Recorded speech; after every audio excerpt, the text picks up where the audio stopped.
Eh bien, bonsoir à tous, ça me fait plaisir de vous retrouver pour ce nouvel entraînement en ligne pour le Karaté Club Colombe. Je vous rappelle, comme d'habitude, que ces entraînements se tiennent à nos horaires habituels de cours, même s'ils ne durent qu'une demi-heure. Donc, on va faire 19h15, 19h45. On a commencé mardi à avoir un certain nombre d'éléments du troisième kata d'Ayan Sandan et puis de les expliquer. Donc, on va continuer ce soir. On va faire des applications, on va aller jusqu'à la self-défense parce que je sais que c'est des choses qui vous intéressent pour essayer de voir comment on peut utiliser en fait vraiment ce kata. Puisque comme je vous le rappelle, hein, le contenu d'un kata, en fait, c'est une bibliothèque de techniques qui ont déjà été utilisées avec succès dans des situations de combat. Donc c'est pour ça que c'est très important de les étudier au karaté. Et comme là, on ne peut pas être au dojo, l'avantage, c'est que vous pouvez pratiquer les katas de chez vous. On l'a vu, on peut le faire sur place, on peut le faire avec un minimum de déplacement, etc., etc. Donc, ce soir, on va travailler sur quelques mouvements, on ne va pas avoir besoin de beaucoup de place, mais par contre, on va essayer d'approfondir sur la manière dont on utilise en fait ces mouvements. Donc, on va en parler tous ensemble.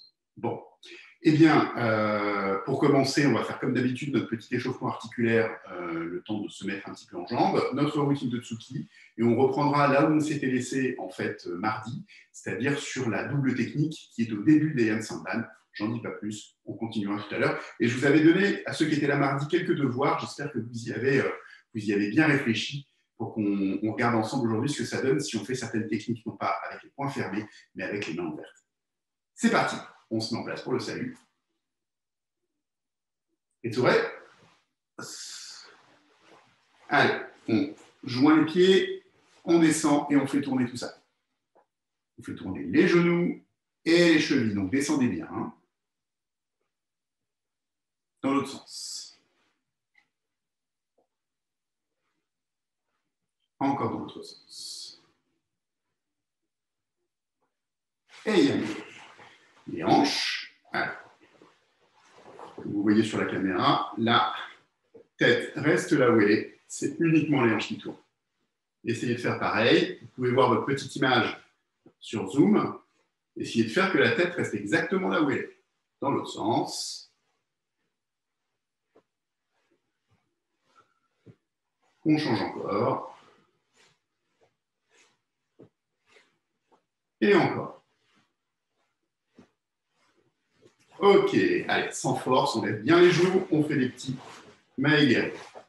Ça ne doit pas tirer, là c'est juste pour préparer les jambes. Pas la peine de chercher trop haut. Et normalement, en montant le genou, vous voyez très rapidement, les jambes se retrouvent assez hautes. Et il n'y a pas besoin d'être très très souple pour faire ça.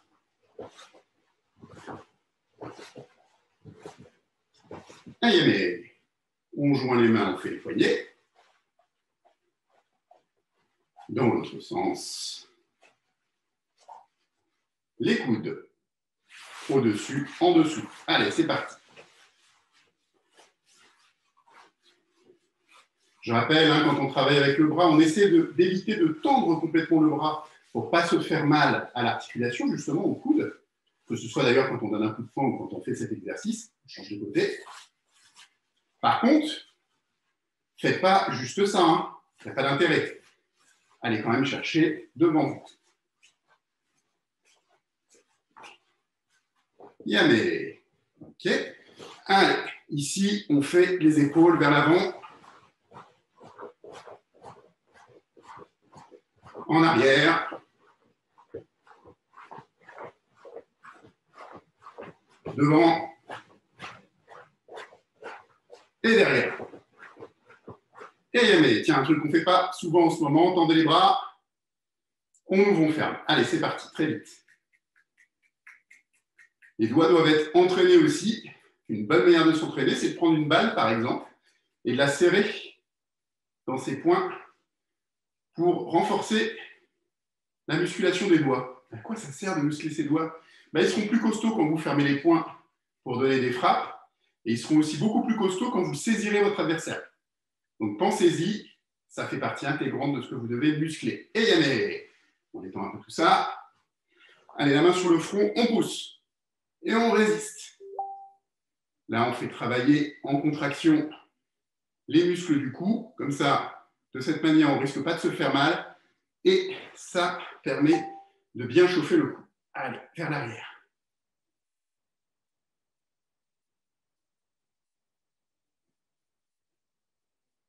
Ok, sur le côté.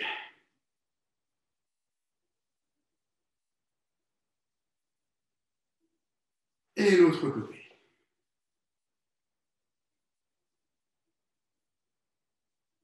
Et yamé. Allez, pour un peu. On se met en place, donc on écarte les pieds, largeur des épaules, position naturelle. Tendez pas non plus vos genoux, laissez toujours vos genoux un petit peu détendus. Comme ça, vous avez des meilleurs appuis, puis ça fait pas mal aux genoux. Allez, une main devant, on commence par le faire doucement, et après on fera une fois plus fort.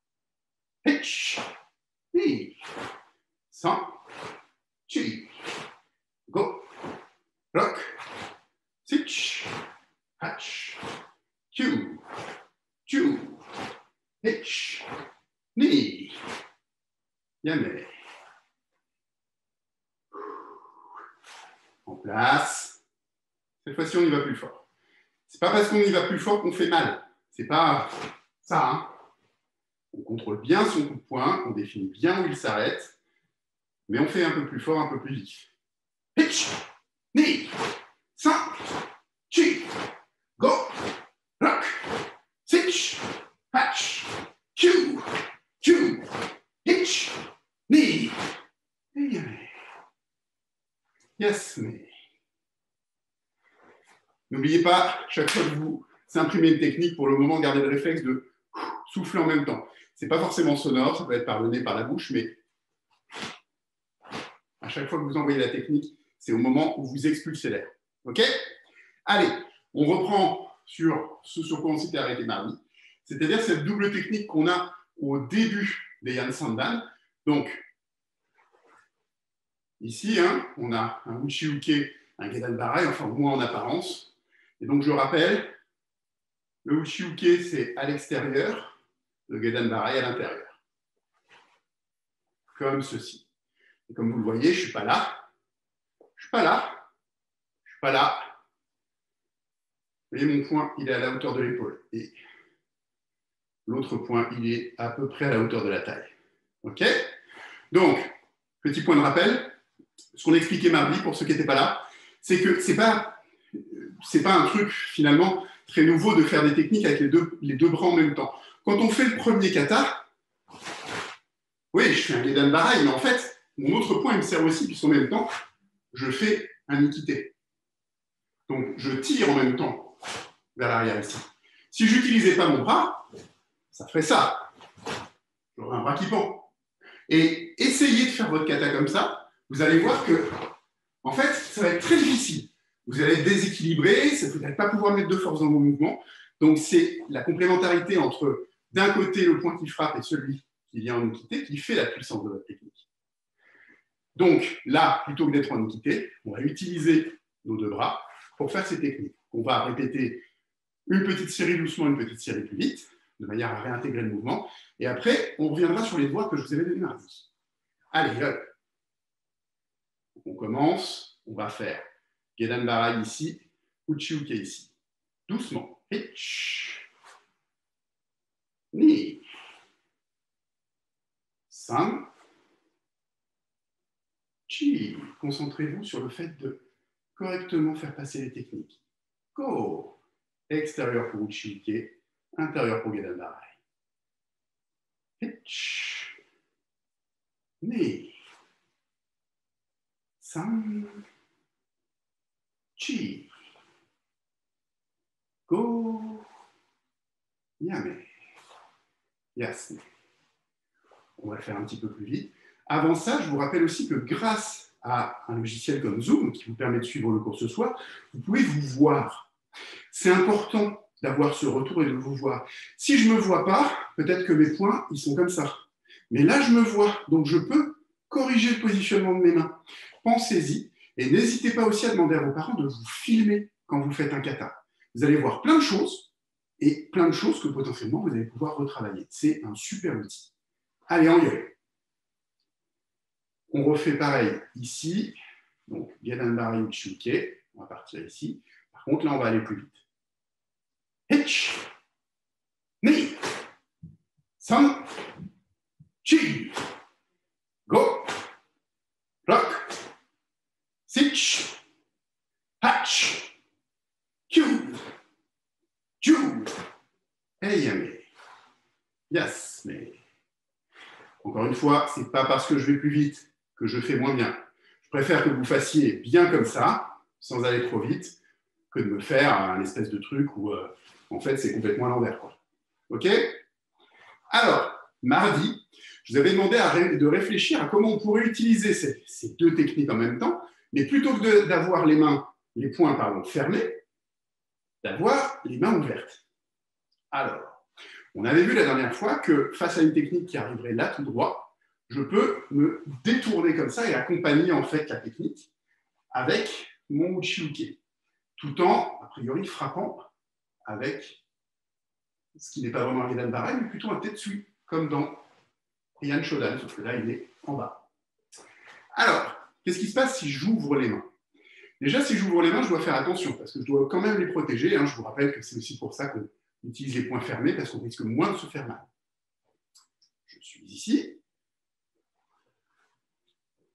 Qu'est-ce qui va se passer ici? Je vais accompagner là encore ma technique. On peut aussi imaginer que j'accompagne et j'attrape. Pourquoi pas?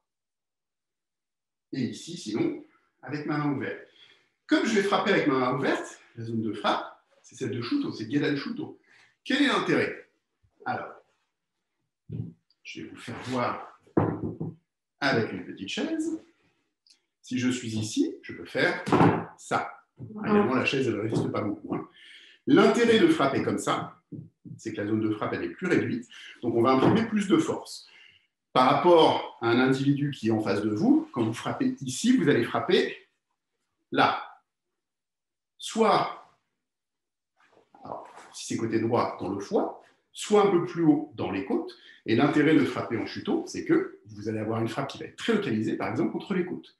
Donc, vous allez imprimer plus de force et a priori faire plus mal à votre adversaire. Là, on est vraiment dans la self-défense. Pensez-y. C'est véritablement la capacité à frapper au bon endroit au bon moment. Et donc, j'accompagne l'attaque. L'attaque, elle arrive, je me détourne et clac, je frappe. Donc, le point, il est arrivé là. J'étais a priori de face.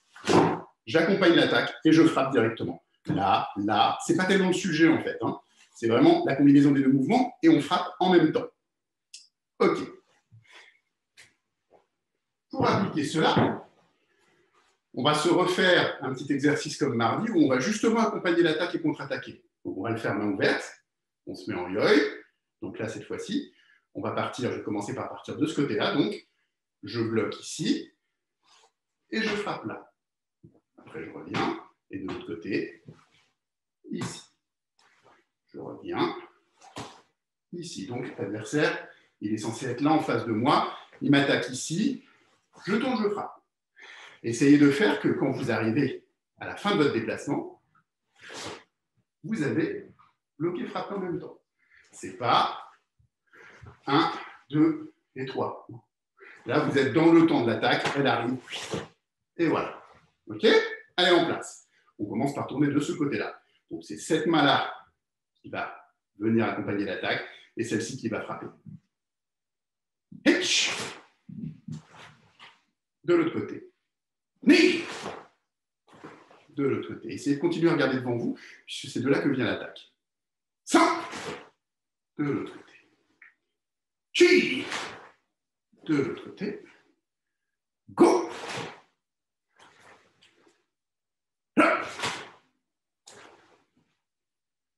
Sich. Hatch. Q. Ju.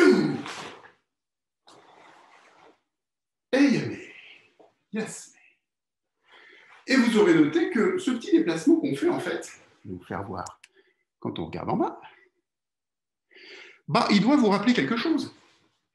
Évidemment, c'est une esquive. Je suis là, je vais tourner, tac, ici. Tout à l'heure, quand on a fait notre routine de Tsuki, il y a bien un moment où... Et puis après, dites donc, c'est le même déplacement. Donc, pensez-y. Créez cette rotation sur votre talon. Idéalement, hop, je tourne. Et je reviens de l'autre côté. Hop, et je reviens. OK? Allez, on reprend. Alors, à partir de là, on va replacer cet enchaînement, donc on va revenir avec l'enchaînement point fermé, on va replacer cet enchaînement sur le début de Heian Sandan. Donc, on se met en yoi. Donc, comme tous les katas de la série des Heian, Shodan et jusqu'à Kodan, le kata commence par d'abord le côté gauche et ensuite le côté droit. Et comme dans Heian Nidan, on va faire la même chose du côté gauche que du côté droit.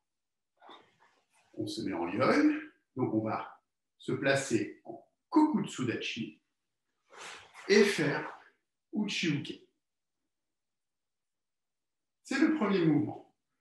Deuxième mouvement, je viens faire donc ma technique Uchi-uke Gedan-barai. Et sur place, en me redressant légèrement, une deuxième fois. Yame. On commence juste par cela. Allez, place, à gauche, hitch, ni, simple. Et de l'autre côté, on va faire la même chose. Donc, je vais devoir tourner en armant mon chuke, hitch, ni, simple. Et yame. Yes. Alors, pour certains d'entre vous, ce kata, vous le connaissez très bien. Pour d'autres, c'est une découverte. Donc, chacun avance à sa vitesse. Pour les plus avancés d'entre vous, attention. Il y a des pièges à éviter dans un kata comme celui-là. Et dès le début, ne faites jamais ceci. Non, c'est simultané. Pour ceux qui s'entraînent avec Quichotte sur les katas pour la compétition, ça, il va vous le rabâcher. Si ce n'est pas déjà fait, j'imagine que si. Le pied, il arrive au même moment que le bras. Je suis là. Voilà, il n'y a pas l'un puis l'autre. C'est simultané. Et c'est vrai pour tous vos katas Heian. Donc pensez-y. Si vous êtes dans le 4e kata, c'est pareil. Si vous êtes dans le 5e, c'est pareil. En plus, c'est le même mouvement de début. OK, allez. En yoi. On refait doucement le début. Hitch. Ni. Ça. Chi. Go. Bloc. Et yame. Encore. Avec un petit peu plus de force. Hitch. Ni. Ça. Les 3 mouvements sont rapides. Ni. Go. Bloc. Et yame. Yes. Voilà les 6 premiers mouvements, donc 2 x 3, du 3e kata. Comme c'est un kata Heian, comme tous les autres, après avoir fait nos 2 côtés, on va aller de face. Parce que je vous rappelle que dans Nidan, même quand on fait notre Yoko-Geri avec Uraken, en fait, on ne s'en va pas ensuite dans la direction, puisqu'on va continuer en avançant. Donc, on reprend depuis le début. Hitch. Ni. Simple. Chi. Go. Bloc. On va partir vers l'avant. On va venir armer ici et faire Morote-uke, mouvement qu'on a déjà vu dans le 2e kata. Et ensuite, comme dans le 2e kata, on va faire Osae-uke et avancer en Zenkutsu, frappé Nukite. Vous vous souvenez, c'était le Kiai du 2e kata, sauf que là, ce n'est pas le Kiai. Ok, yame. On refait depuis le début. Pitch. Ni. Simple. Chi. Go. Bloc. Sitch. Hatch. Et yame. Yes. Donc vous voyez que, hormis le début, mais on a travaillé la double technique, c'est pour ça qu'on l'a fait spécifiquement, parce que ça change de ce que vous avez déjà vu. On est sur les techniques que vous connaissez. Uchi-uke, Morote-uke. La petite différence, c'est que dans Heian Nidan, Morote-uke, vous le faites de l'autre côté, vous êtes en Zenkutsudachi. Là, vous le faites côté gauche et vous êtes en Kokutsudachi. Donc on appuie sur la jambe arrière. Mais pour le reste, après, C'est pareil, là vous êtes bien, vous avez le Kotsudachi en unité. Allez, encore une fois. Place. Hitch. Ni. San. Chi. Go. Bloc. Sitch. Hatch. Et yame. Yes. Petite précision sur les pieds. Hop. On va descendre la caméra. Donc, au début du kata, Kokutsudachi, appuie sur la jambe arrière. Ici, je rassemble les deux pieds. Eizokudachi. Je suis, regardez de face. Les deux pieds sont bien collés. Ils ne sont pas écartés. Bien collés. Et encore. On reste les deux pieds joints. Petit détail, mais qui a évidemment son importance. Alors, on va continuer dans les prochains cours l'apprentissage de ce kata. Il y a pas mal de passages qui vont être assez nouveaux pour beaucoup d'entre vous. Kata très intéressant. Maintenant, on va travailler tout de suite une application en autodéfense, en self-défense, parce que ça nous permet de nous dire vraiment à quoi sert ce kata. Alors, dans ce kata, on pourrait faire des applications avec des saisies, en particulier pour se servir du Uchiuke pour dégager par exemple sa main, ou attraper la main de l'adversaire et tourner le bras. Là, on va se préoccuper de nos frappes comme ça pour leur donner du sens, parce qu'en fait, on a deux séries, ça fait 1 et 2. Comment ça se fait que je fais 2 enchaînements et en plus je change de côté? Donc il doit y avoir un truc, il y a plusieurs frappes. Et potentiellement, on a vu qu'il y en avait peut-être une, la première, qui était pour se défendre. Donc on va l'appliquer un peu différemment. Plutôt que d'accompagner une attaque, je vais imaginer qu'on essaie de me frapper un crochet au visage ici, et je vais faire une défense un peu instinctive. Vous vous souvenez, dans le deuxième kata, pour le début du kata, on avait fait ça. Bon, bah là, en fait, on va se protéger ici. Mais en même temps que je me protège, je vais venir frapper ici. Et je peux le faire également, ce qu'on a vu tout à l'heure, en me décalant. Et là, on va rester de face pour l'application, pour ce premier niveau d'application. Donc, je protège et je frappe. Là, je vais frapper directement. Et après, je vais frapper au visage et en bas. Donc, 1, 2. Sauf que là, je fais protection, frappe, frappe, frappe. OK? Donc, là, on est plus dans une logique de je me défends, il y a une attaque qui arrive, boum, je me protège, mais tout de suite, boum, je contre-attaque. Frappe, frappe. OK? On va faire un petit peu de cardio avec ça. Donc, protection, frappe, frappe, frappe. OK? Allez, on essaye ça. Donc, alors, je vous fais voir aussi sur le côté pour le premier mouvement. C'est juste, je viens remonter ici mon bras. Je protège en fait ma tête à l'intérieur avec tout mon bras et mon cou qui viennent me protéger d'une attaque sur le côté. OK? Pensez quand vous le faites, si vous voulez, à bien descendre le menton. Comme ça, vous calez votre tête. Ça vous permettra éventuellement de mieux prendre un impact. Alors, allez, on se met en place. On prend plutôt une garde, un peu garde de boxe pour se défendre, ou la garde plutôt de la self-défense. Non, je n'ai pas envie de me battre. Il y a une attaque qui arrive quand même. 1, 2, 3. OK, allez. On est comme ça. Je vais compter. On va le faire 5 fois d'un côté. On le fera 5 fois de l'autre après. Allez. Pour le moment, je compte chaque attaque.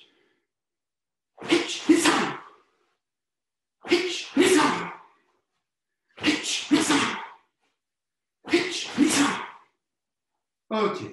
Maintenant, je compte une fois. Protection, frappe, frappe, frappe. OK.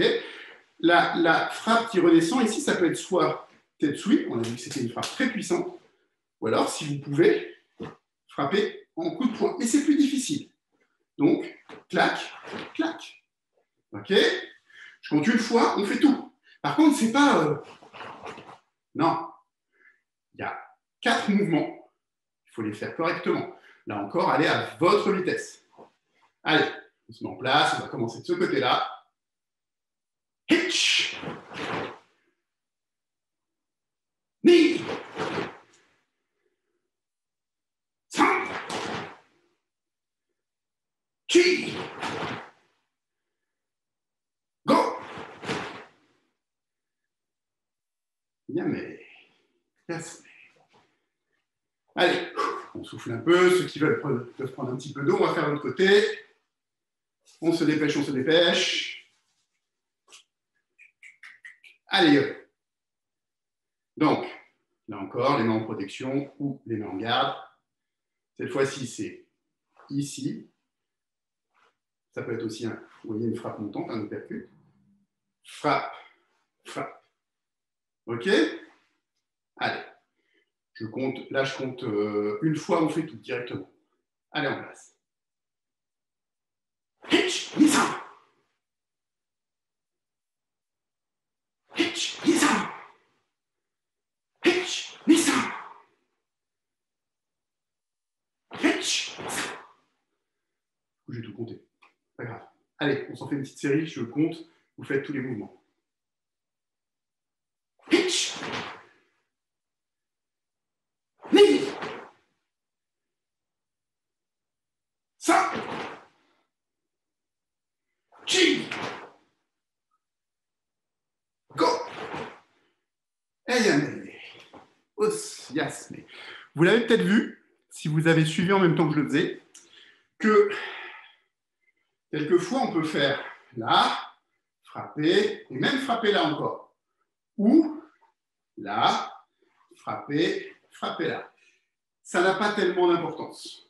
La logique, c'est que vous êtes agressé et vous répondez tout de suite, tout de suite, tout de suite. C'est une pluie de coups sur votre adversaire. Si ça doit être plusieurs têtes de suie parce qu'il ne se protège pas la tête, c'est plusieurs têtes de suie. Faites quelque chose qui marche et impacté. Ça, on travaillera avec des cibles de frappe, enfin de bouclier. Il faut que ça résonne. Là, vous êtes en contre-attaque. On a essayé de vous faire mal. Vous bloquez et vous frappez en même temps. Boum, boum, vous rentrez. Là, il n'y a plus de logique de on se salue et on fait un truc bien propre. OK ? La différence entre le kata et son application de cette défense, le bunkai. Donc là, on est sur une première interprétation. Comme je vous l'ai dit, il y en a beaucoup d'autres, surtout sur cette partie-là de ce kata.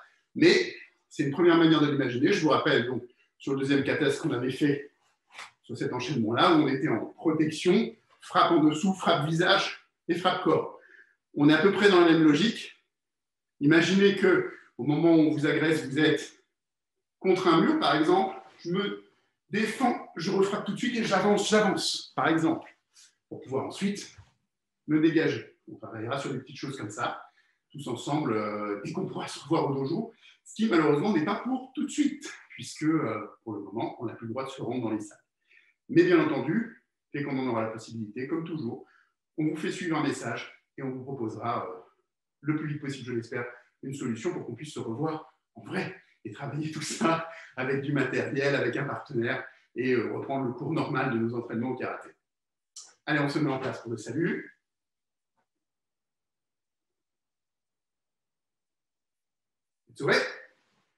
Os. Merci à tous.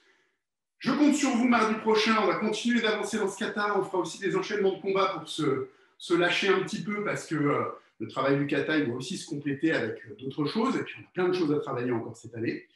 Si vous avez des questions, vous n'hésitez pas à les faire remonter via WhatsApp. Je n'oublie pas les plus gradés d'entre vous qui m'ont demandé des cours au cours desquels on pourrait travailler, en particulier Yodan, Godan et Teki Shodan pour ceux qui bientôt passeront la ceinture noire. Donc, on en reparle très très vite. Je vous réserve un créneau horaire, on s'organise ça. Et tous ceux qui veulent se joindre, bien entendu, pourront le faire.